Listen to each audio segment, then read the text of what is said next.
बिस्मिल्लाहिर्रहमानिर्रहीम सल्लल्लाहु अलैहि वआलिहि वसल्लम। जब इंसान को ये महसूस होने लगे कि वो परेशानियों में इतना ज़्यादा गिर चुका है और परेशानियाँ जो हैं उसको चारों तरफ से घेर चुकी हैं और कोई उसका अपना नहीं, कोई उसका दोस्त नहीं, तो उस वक्त उसको किसी सहारे की ज़रूरत होती है, किसी अच्छे दोस्त की ज़रूरत होती है। तो उस वक्त जो हमारा सबसे अच्छा दोस्त जो होगा वो दुरूद पाक और इस्तग़फ़ार। दुरूद पाक और इस्तग़फ़ार में इतनी ज़्यादा ताकत है कि आप दुनिया की हर एक चीज़ को, अपने हर एक दुश्मन को हरा सकते हो और अल्लाह से हर एक चीज़ हासिल कर सकते हो। दुरूद पाक तो एक पावरफुल वजीफ़ा है एंड इस्तग़फ़ार तो ऐसा अमल है कि आप चाहे जौन सी भी चीज़ अल्लाह से चाहते हैं, अल्लाह से मांगना चाहते हैं, वो आपको मिलेगी। आपके दुश्मन आपके सामने आएंगे, आपकी नाकामियाँ आपकी कामयाबियों में तब्दील हो जाएंगी। इस तरह एक बहन थी जो उसके ससुराल वाले उस पर बहुत जुल्म करते थे, लेकिन उसके शोहर को इस बात का नहीं पता था कि मेरी बीवी पे जुल्म होते हैं। लेकिन जो उसकी अम्मी लोग उसके सामने ये बयान करते कि आपकी बीवी हम पर जुल्म करती है, उसके शोहर ये नहीं जानता था कि मेरी बीवी मासूम है। लेकिन जब उसकी माँ उसको ये बात कहती तो वो अपनी बीवी को डांटता, गुस्सा करता। तो इसी तरह टाइम गुज़रता गया। हालांकि उन शोहर और बीवी के दरमियान ऐसी कोई बात नहीं होती, ऐसी कोई लड़ाई ना होती, बस सारा दिन के जो अम्मी और बहनों की वजह से उसकी बीवी को डांट खानी पड़ती।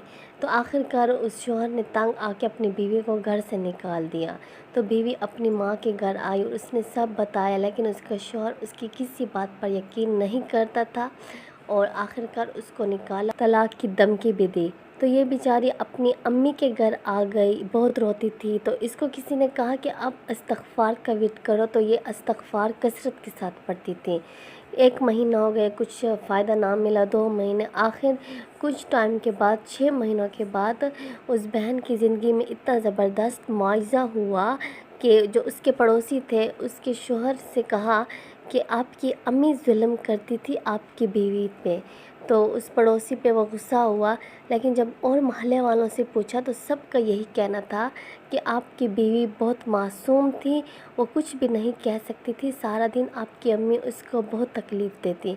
तो आखिर ये जो उसका शोहर था वो तंग आ गया कि एक झूठ बोलता, 2 झूठ बोलते, सब मोहल्लों वाले तो झूठ नहीं बोल सकते। तो उसने यहाँ वहाँ से काफ़ी पता किया और अपनी बीवी से पूछने के लिए, सही बात पूछने के लिए उसके पास गया। तो उसकी बीवी ने कहा कि आपकी अम्मी मुझे तंग करती थी।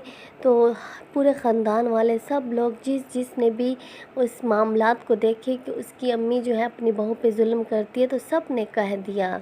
तो आखिर उसने लड़के ने माफ़ी मांगी उस अपनी बीवी के अम्मी अब्बू से, अपनी बीवी से। तो इस बार उसकी अम्मी अब्बू ने कहा कि हम अपनी बेटी नहीं देंगे, यहाँ तक कि हमारी बेटी एक अलग घर लेकर दो। तो ये बहुत ज़्यादा परेशान हुई और अल्लाह से दुआ करने लगी।